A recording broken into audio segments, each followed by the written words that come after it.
सुषमा की जब शादी हुई थी तब वो अपने ससुराल की इकलौती बहू थी। जब वो शादी करके इस घर में आई थी तब उसके परिवार में कुल 3 लोग थे, सुषमा, उसका पति और उसकी सास। लेकिन कुछ समय बाद ऐसा कुछ हुआ कि सुषमा की सास का निधन हो गया। फिर 2 साल बाद उसका परिवार आगे बढ़ा और उसने 2 बेटे और 2 बेटियों को जन्म दिया। अब वो 2 से 6 हो गए। अपने सास ससुर के जिस घर में वो लोग रहते थे वो एक छोटा सा घर था। वैसे तो सास ससुर के मकान में रहना बड़े ही गर्व की बात है, लेकिन क्या हो जब बढ़ते परिवार के साथ छोटे घर में रहना मुश्किल हो जाए। उस घर में एक छोटा सा बेडरूम और छोटा सा हॉल, इसके साथ टॉयलेट, बाथरूम और एक किचन था। जब तक सुषमा के बच्चे छोटे थे तब तक तो गुजारा बड़े ही अच्छे से चल रहा था, लेकिन जैसे ही सुषमा के चारों बच्चे बड़े हुए उस घर में गुजारा करना मुश्किल हो गया और अब ये घर छोटा लगने लगा था। लेकिन अपने पुश्तैनी मकान से जुड़े होने के कारण सुषमा किसी भी कीमत पर इस घर को छोड़कर नहीं जाना चाहती थी। अब उसका बड़ा बेटा जवान हो गया और उसकी अच्छी नौकरी लग गई। एक रोज, माँ अब तो मैं भी कमाने लगा हूँ, तो क्यों ना हम एक अच्छा सा फ्लैट ले लें और वहीं चल कर रहें। क्यों ले फ्लैट? मुझे तो नहीं रहना उस घोंसले में। भला वो भी कोई घर होता है? वो तो बस कैद खाना होता है। ना तो अपनी कोई जमीन और ना ही छत, बस पड़े रहो उस कुटिया में। मुझे तो लगता है हमारी सारी उम्र जमीन पर बिस्तर लगाने में ही बीत जाएगी। तू क्यों चिंता करती है? कुछ महीनों में तेरी शादी हो जाएगी, फिर तू आराम से अपने ससुराल में पलंग पर जाकर सोना। बच्चों के लाख समझाने पर भी सुषमा नहीं मानी। ऐसे ही कुछ दिन बीत गए। फिर एक रोज, माँ मुझे अपने ऑफिस में काम करने वाली सुहानी पसंद है और हम दोनों एक दूसरे से शादी करना चाहते हैं। आप कहो तो मैं उसके घर वालों से बात करूँ। अब जब तूने लड़की पसंद कर ही ली है तो मैं कौन होती हूँ मना करने वाली। बुला ले उनको मिलने। ये सुनकर मयंक खुश हो जाता है, लेकिन वो मन ही मन सोचता है, अगर मैंने सुहानी के पेरेंट्स को अपने घर पर बुलाया तो वो तो इस माचिस की डिब्बी जैसे घर को देखकर ही मना कर देंगे। नहीं नहीं, मैं ऐसा करता हूँ, कोई रेस्टोरेंट बुक कर लेता हूँ। फिर दोनों परिवार एक रेस्टोरेंट में मिलते हैं जहाँ सबकी रजामंदी से रिश्ता पक्का हो जाता है। कुछ दिनों बाद दोनों की सगाई का फंक्शन होता है। इसके लिए भी मयंक एक बैंकेट हॉल चुनता है जहाँ उनकी सगाई पूरी होती है। बेटा सगाई तो निपट गई, लेकिन शादी के बाद क्या होगा? आप फिक्र मत करो भैया, जब तक कोई जुगाड़ नहीं हो जाता आप और भाभी बेडरूम में सो जाना और मैं, बाबा, माँ और अनिल और सोनम बाहर हॉल में सो जाएंगे। 1 महीने बाद उन दोनों की शादी हो जाती है। शादी के बाद सुहानी अपने ससुराल आ जाती है। इतने छोटे घर को देखकर सुहानी कहती है, ये सब क्या है मयंक? इतना छोटा घर और उसमें इतना बड़ा परिवार। अरे 2 मेहमान नहीं आ सकते घर में, और ये सब तो मुझे पहले नहीं बता सकते थे क्या कि मेरा ससुराल मुश्किल से 1 कमरे का है। देखो सुहानी, तुम इस घर पर मत जाओ। भले ही ये घर छोटा है लेकिन मेरे घर वालों का दिल बहुत बड़ा है। अरे मैं इसके लिए ब्लेम नहीं कर रही। माना कि तुम्हारे पेरेंट्स बड़ा घर अफोर्ड नहीं कर पाए, लेकिन कम से कम अब तुम तो इस बारे में कुछ सोचो। तुम तो ठीक ठाक कमाते हो, तो आगे की सोचो। सोचकर कोई फायदा नहीं है सुहानी। माँ इसके लिए कभी नहीं मानेगी। वो इस घर को छोड़कर कहीं नहीं जाएगी। लेकिन क्यों?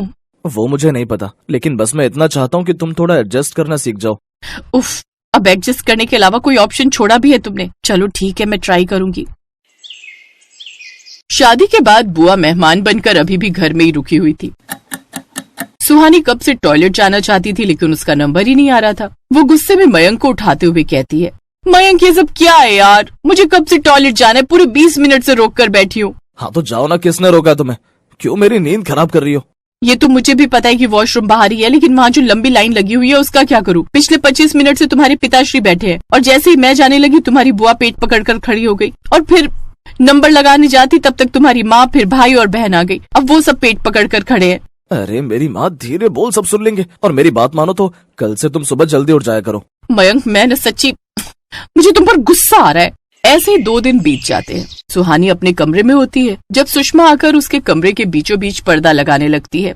माँ जी, ये आप क्या कर रही हैं? अरे बहू, तुम्हारी बुआ सास कह रही हैं वो अभी कुछ दिन और यहीं रुकेंगी। ऊपर से वो थोड़ी बूढ़ी हैं तो उन्हें गर्मी ज्यादा लगती है, और तुम तो जानती ही हो कि एसी तो सिर्फ तुम्हारे बेडरूम में ही लगा है, इसलिए अब उनकी खाट यहीं तुम्हारे कमरे में लगा रही हूँ।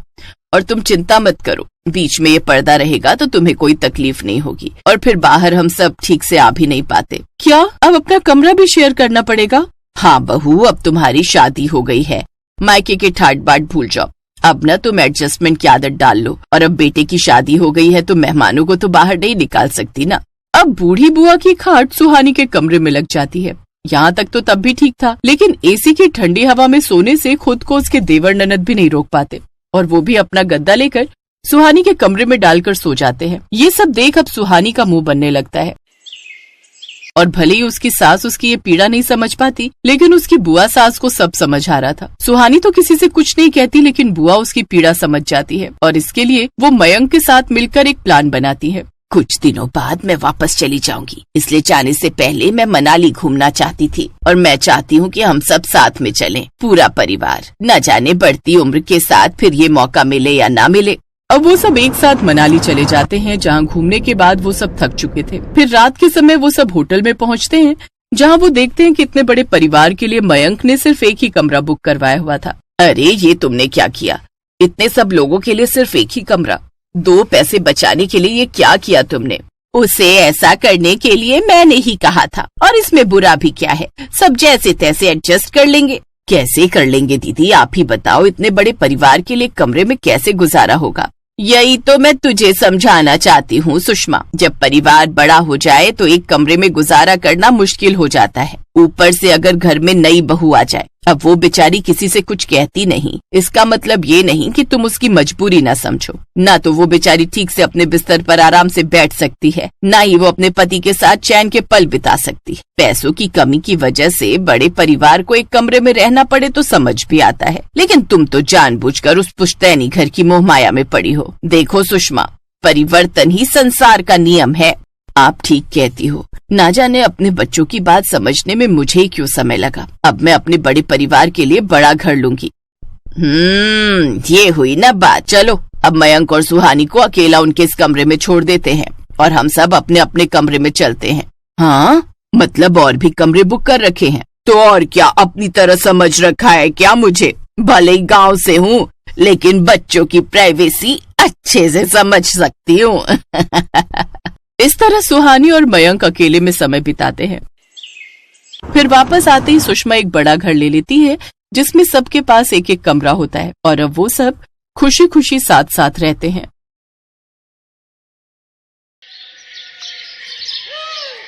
दिल्ली शहर में रहने वाली ऐश्वर्या दिखने में बेहद खूबसूरत थी। अपने माता पिता धर्मेंद्र और हेमा की वो इकलौती बेटी थी, जिस वजह से वो उनकी बेहद लाडली थी।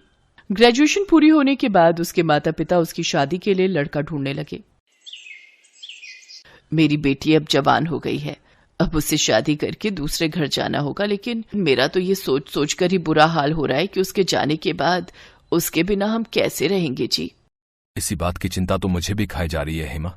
धर्मेंद्र चौहान का दिल्ली शहर में अपना 2 मंजिला मकान था, जिसमें ग्राउंड फ्लोर पर वो खुद रहा करते थे और ऊपर की मंजिल बिल्कुल खाली थी।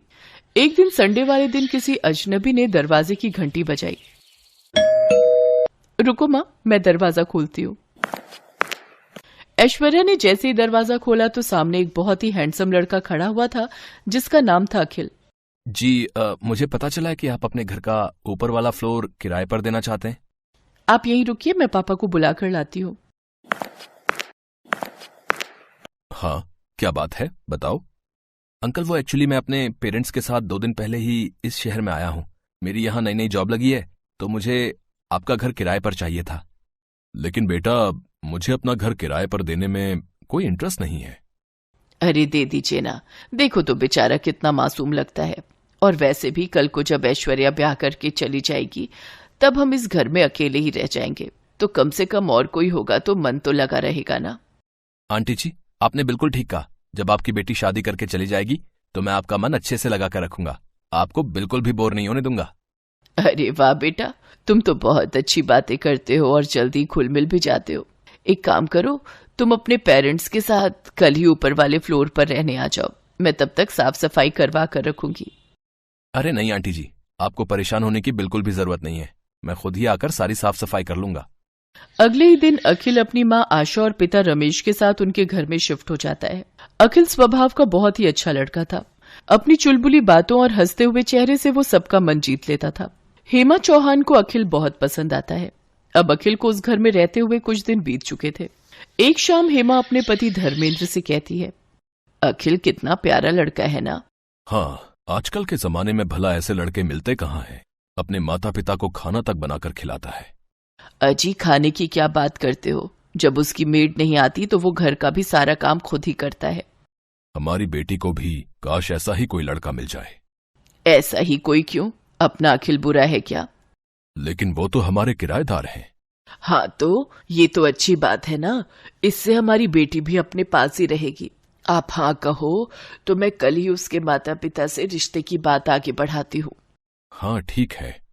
फिर एक दिन मौका पाकर हेमा अखिल और उसके परिवार से इस बारे में बात करती है और फिर सबकी रजामंदी से दोनों की शादी हो जाती है।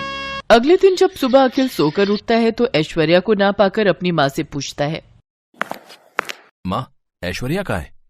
पता नहीं बेटा, मैं भी उसे ही ढूंढ रही हूँ। आज उसकी पग फेरों की रस्म जो है। लेकिन ऐश्वर्या तो बड़े मजे से अपने पेरेंट्स के पास जाकर चाय पी रही थी। ऐश्वर्या, तुम वहां क्या कर रही हो? चाय पी रही हूँ। मुझे अपने इस कप में ही चाय पीना पसंद है और बाथरूम भी मैं सिर्फ अपना ही यूज करती हूँ। ऊपर का वो रूम मुझे पसंद नहीं। अरे बहू, आज तुम्हारी पग फेरों की रस्म थी, लेकिन तुम तो अकेले ही मायके पहुंच गई। चलो कोई नहीं, अब मैं अखिल को नीचे भेजती हूँ तुम्हें लेने के लिए। क्या सासू माँ, आप भी आ तो रही हूं मैं। इसके बाद आशा उसे पहली रसोई बनाने के लिए कहती है, लेकिन 5 मिनट के अंदर ही ऐश्वर्या हलवा लेकर पहुंच जाती है। अरे वाह, हमारी बहू तो बहुत तेज है। 5 मिनट भी नहीं हुए इसे गए हुए और हलवा बनाकर ले आई। नहीं पापा जी, ये तो नीचे मम्मी ने बनाया था तो मैं ऊपर ले आई। बहू, अब वो तुम्हारा मायका है और ये तुम्हारा ससुराल। हाँ तो क्या फर्क पड़ता है। अच्छा वो सब छोड़िए और ये बताइए कि आप इस महीने का किराया कब दे रहे हैं। पापा ने कहा था आपसे पूछ लूं। लेकिन बहू, अब तो हम रिश्तेदार हैं, क्या अभी भी तुम्हारे पापा हमसे किराया लेंगे? हाँ पापा जी, मेरे पापा ना हिसाब के एकदम पक्के हैं। अगर आप नहीं दोगे तो वो मुझसे मांग लेंगे, क्योंकि अब मैं इस घर की बहू जो हूँ। ऐसे ही एक रोज जब ऐश्वर्या और निखिल अकेले में बैठकर बातें कर रहे होते हैं तो ऐश्वर्या की माँ उसे आवाज देकर नीचे बुला लेती है। ऐश्वर्या बेटी, कहाँ हो तुम? जल्दी से नीचे आ जाओ।